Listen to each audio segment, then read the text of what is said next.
membahas tentang hukum Bernoulli. Teman-teman udah pernah dengar belum tentang hukum Bernoulli?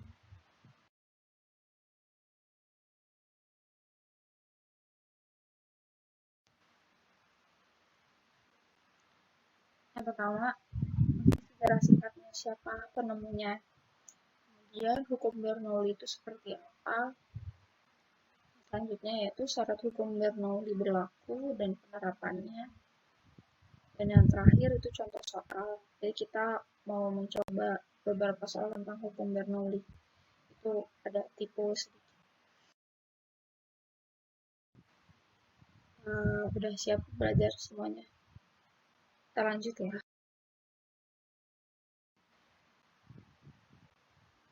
Yang pertama, sejarah hukum Bernoulli. Jadi siapa sih Bernoulli itu? Jadi hukum Bernoulli itu ditemukan oleh ilmuwan asal Jerman yaitu Daniel Bernoulli. Nah, si Daniel Bernoulli itu ternyata seorang ilmuwan dari Jerman. Dia tuh udah pernah menemukan apa aja sih? Nah, dari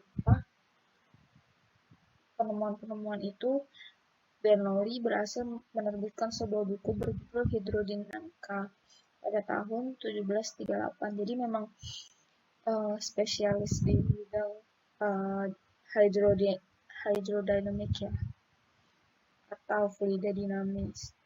Hukum Bernoulli itu adalah jumlah dari tekanan, energi kinetik tiap volume dan energi potensial tiap volume di setiap titik sepanjang aliran fluida adalah sama.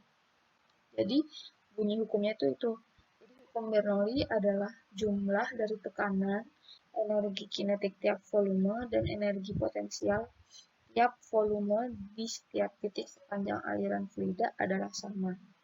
Lalu maksud dari hukum tersebut apa? Jadi maksudnya yaitu saat aliran fluida meningkat, tekanan fluidanya menurun gitu. Kesimpulannya energi potensial yang dimiliki fluida juga akan turun gitu. Sebaliknya saat kecepatan aliran fluidanya turun, tekanan fluidanya akan naik. Nah, hukum Bernoulli ini termasuk fluida dinamis.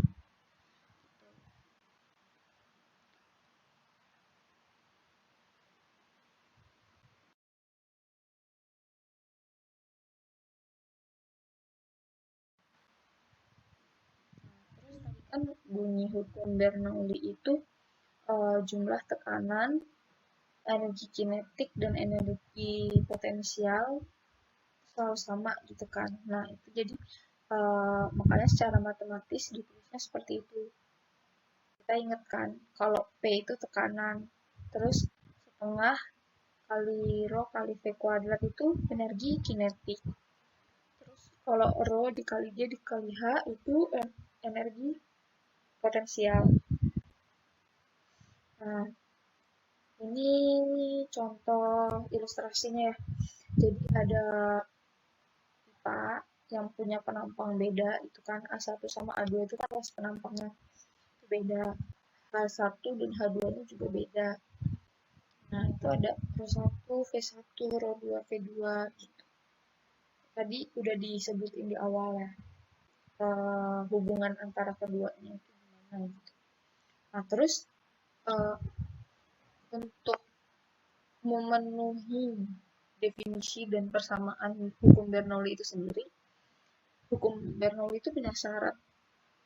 Yang pertama, fluida tidak dapat dimampatkan. Incompressible. Jadi kayak yang sebelumnya udah dijelasin di materi sebelumnya, kalau misalkan fluida dinamis itu tidak bisa dimampatkan. Nah, hukum Bernoulli ini salah satu dari dari fluida dinamis. Terus, fluida tidak memiliki viskositas. Viskositas itu kekentalan kalau nggak salah. Kemudian aliran fluidanya tetap steady. Jadi, kecepatannya itu tetap konstan. Kemudian aliran fluidanya berjenis laminar, tetap dan tidak membentuk pusaran. Kemarin kan udah dijelasin kan, jenis aliran fluida, ada yang laminar, ada yang turbulence. Nah, kalau hukum Bernoulli ini, dia jenisnya itu laminar. Terus, tidak ada hilang energi akibat gesekan antara fluida. Jadi kemarin juga udah dijelasin kan kalau misalkan eh, di fluida dinamis, gesekan antara fluida dan dindingnya itu dianggap tidak ada. Yang terakhir, tidak ada transfer energi kalor.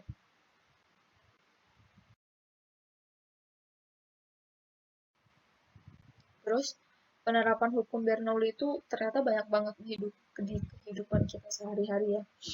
Pertama itu kalau misalkan kita menggunakan parfum atau obat nyamuk semprot.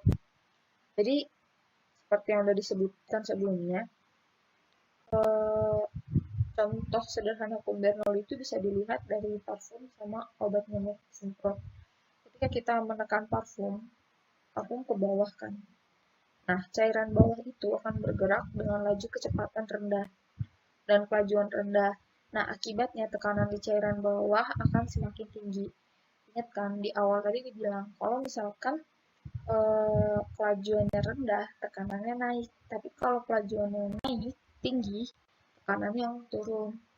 Nah, tekanan yang tinggi itu mampu mendorong cairan ke atas, bergerak ke atas, melalui selang parfum yang berukuran kecil. Saat sampai di selang atas, udara di bagian pengisap akan keluar bersamaan dengan semburan parfum. Nah, yang kedua yaitu pipa venturimeter. Jadi sebelumnya itu venturimeter itu adalah alat yang digunakan untuk mengukur kelajuan aliran zat cair. Nah, alat ini tuh didesain berbentuk pipa yang mengalami penyempitan diameter. Jadi kayak ada perubahan diameternya gitu dari misalkan A1 ke A2 itu tuh mengalami penyempitan, artinya didesain untuk punya diameter yang semakin kecil. Nah, berdasarkan ada tidaknya alat pengukur tekanan, venturimeter itu dibedakan menjadi dua, yaitu venturimeter tanpa manometer dan venturimeter dengan manometer. Nah, manometer merupakan alat yang digunakan untuk mengukur tekanan udara di ruang tertutup. Nah, ini contohnya ya. Nah, kalau ini tuh contoh venturimeter yang nggak pakai manometer. Nah, dia punya persamaan seperti ini. Jadi kalau dari V1 sama dengan akar dikali 2 dikali G dikali H per A1 per A2 kuadrat min 1. Nah, G-nya itu gravitasi tentukan. Hanya itu tinggi fluidanya. Nah, terus kalau V2 itu sama dengan akar 2 dikali G dikali H per 1 min A2 per A1 kuadrat. Jadi, kebalikannya. Tuh, ini apa namanya keterangannya tadi ya, yang udah disebut. Jadi A1 itu luas penampang pipa. Nah, kalau pipa itu kan penampangnya bentuknya lingkaran, jadi luasnya pakai luas lingkaran. Terus masih penerapan. Nah, yang ketiga itu tabung pitot. Nah, tabung pitot itu alat yang digunakan untuk mengukur kelajuan gas. Jadi untuk mengukur kecepatan gas di dalam pipa. Nah, bentuk alatnya kayak gini. Persamaannya untuk mencari kecepatannya yaitu akar 2 dikali G dikali rho aksen kali H per rho. Jadi ada rho aksen sama rho. Nah, bedanya itu kalau rho yang nggak ada aksennya itu massa jenis gas yang mengalir. Kalau rho aksen massa jenis cairan manometer. Jadi tadi kan udah dijelasin, manometer itu alat yang digunakan untuk mengukur tekanan. Nah, di tabung pitot ini manometernya itu berupa cairan gitu. Jadi kayak patokan ibaratnya. Terus yang selanjutnya yaitu alat mengukur kebocoran tangki. Jadi ternyata hukum Bernoulli juga bisa digunakan atau diaplikasikan untuk mengukur ada tidak kebocoran pada suatu tangki. Nah, jadi jika ada bejana berisi air lalu bejana tersebut mengalami kebocoran pada jarak H di bawah permukaan fluida, maka kelajuan fluidanya sama dengan kelajuan benda yang jatuh bebas dari ketinggian H. Untuk lebih jelasnya, perhatikan gambar ini ya. Nah, jadi kan ada udara, fluida, sama luas lubang seluas A. Nah, tadi katanya Jika ada bejana berisi air, fluida akan air itu. Lalu, bejana tersebut mengalami kebocoran pada jarak H di bawah permukaan fluida, maka kelajuan fluidanya sama dengan kelajuan benda yang jatuh bebas dari ketinggian H. Jadi, kelajuan fluida yang ada di dalam tangki ini, kotak ini, disamakan dengan kelajuan benda yang jatuh bebas dari ketinggian H. Jadi, mengukurnya itu P sama dengan akar 2GH gitu. Itu biasanya dipelajarin di gerak jatuh bebas gitu. Ada. Jadi disamain. Nah, terus kalau untuk mengukur debitnya itu sama dengan A dikali V. A itu luas penampangnya itu, luas lubangnya dikali V. Jadi kalau yang ditanya debit berarti yang dicari V-nya dulu. Atau rumus persamaannya karena tadi V sama dengan akar 2GH jadi bisa disubstitusi aja ya. Jadi A dikali A. Terus yang selanjutnya masih penerapan hukum Bernoulli. Nah, ini sih yang kayak keren banget, yaitu hukum Bernoulli itu diterapkan di gaya angkat pesawat. Kan kayak gimana ya, kita berpikir gimana bisa sih pesawat yang sebesar itu bisa terbang mengudara, sementara masanya itu kan sangat besar ya. Nah, pesawat itu bisa terbang karena adanya gaya angkat pesawat di bagian sayapnya. Nah, syarat pesawat bisa terbang itu yaitu gaya angkat pesawat harus lebih besar daripada berat pesawat itu sendiri. Secara matematis, gaya angkat pesawat itu rumuskan sebagai berikut. F1 min F2 sama dengan 1/2 rho dikali V2 kuadrat min V1 kuadrat dikali A. Nah, jadi V1 itu kecepatan aliran udara di bawah sayap, V2 itu kecepatan aliran udara di atas sayap, A itu luas penampang sayap, rho itu massa jenis udara, sama V1 min V2 itu gaya angkat pesawat. Ini contoh soalnya tuh udah dijelaskan di kemarin di modul fluida dinamis ya. Udah. Nah, ini contoh soal dari hukum Bernoulli sih. Soalnya, jadi ada sebuah horizontal mempunyai luas 0,1 meter persegi pada penampang pertama dan 0,05 meter persegi pada penampang kedua. Laju aliran dan tekanan fluida pada penampang pertama berturut-turut 5 meter per sekon dan 2 kali 10 pangkat 5 Newton per meter kuadrat. Jika massa jenis fluida yang mengalir 0,8 gram per centimeter kubik, tentukan besarnya tekanan fluida di penampang kedua. Jadi kita udah tahu nih, yang diketahui itu apa aja. Yang pertama nih kan ada penampang pertama itu 0,1 meter persegi, terus penampang kedua itu 0,05 meter persegi, jadi lebih kecil A2 ya. Terus P1 sama dengan 5 meter per sekon, terus P1-nya 2 kali 10⁵ Newton per meter kuadrat. Nah, terus jika massa jenis fluida yang mengalir 0,8. Nah, itu jadi ρ1 dikali ρ1 sama dengan ρ2 sama dengan 0,8 gram per centimeter kubik. Nah, kenapa sama? Karena kan pada satu pipa itu fluida yang mengalir jenisnya masih sama, makanya rho-nya sama masih jenisnya. Terus H1 dan H2 sama dengan 0. Kenapa 0? Karena dia posisinya horizontal. Kalau horizontal itu kan posisinya gini ya. Sorry. Gini.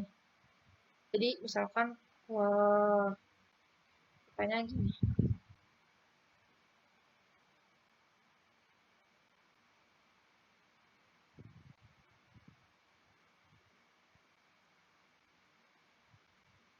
Nah, yang ini berarti A1. Yang di sini 2. Karena kan tadi yang 2 yang lebih kecil kan. Nah, kalau horizontal itu kayak gini. Jadi nggak ada apa ya, pertambahan gitu, pertambahan tingginya tuh nggak ada. Jadi ya udah gitu karena posisinya horizontal. Nah, terus yang ditanya itu P2. Jadi kan kalau misalkan P1-nya tadi kan udah ketahuan tuh di sini. Kanan di sini tuh udah ketahuan sebesar 2 kali 10 pangkat 5. Nah, P di sini tuh berapa? P-nya berapa? Jawabnya tuh caranya. Kita tuh pertama tentukan dulu kecepatan aliran fluida pada penampang kedua menggunakan persamaan kontinuitas. Jadi kan di sini kita baru tahu V1 ya. V1, V2-nya belum kita tahu. Nah, kemarin itu waktu kita belajar fluida dinamis, kita belajar yang namanya persamaan kontinuitas. Jadi persamaan kontinuitas itu kemarin kan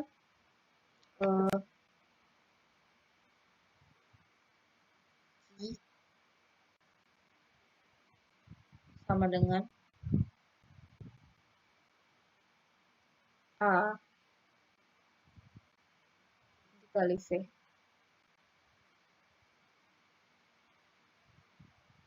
Nah, itu tuh sama di posisi manapun. Makanya rumusnya jadi gini. A1 kali V1 sama dengan A2 kali V2.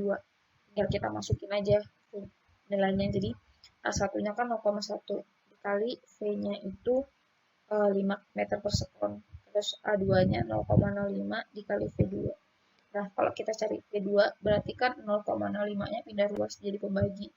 Jadi 0,1 dikali 5 per 0,05. Nah, jadi V2-nya itu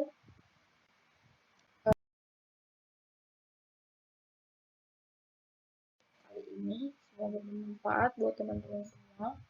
Kami dari tim KKN ITERA kelompok 99 dan 103 mengucapkan terima kasih. See you.